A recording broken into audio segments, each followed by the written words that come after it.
Isang mapagpalang araw sa ating lahat. Ang ating bersikulo ngayon ay Salmo 103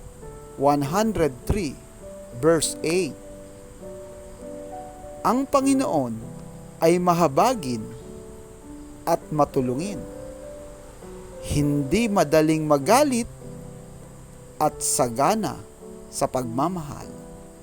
Amen. Hallelujah. Salmo 103 verse 9. Hindi siya palaging nanunumbat at hindi nananatiling galit. Amen. Yes, Lord. Salmo 103 verse 10.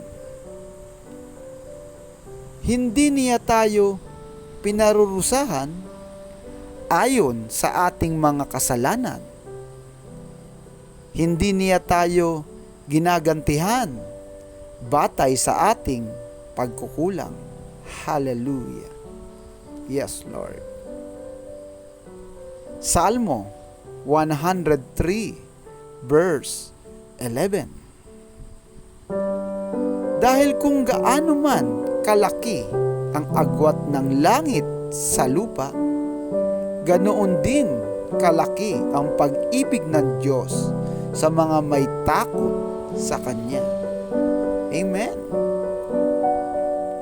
Salmo 103 verse 12. Kung gaano kalayo ang silangan sa kanluran, ganoon din inilayo sa atin ang ating mga kasalanan. Yes, Lord. Thank you, Jesus. Hallelujah.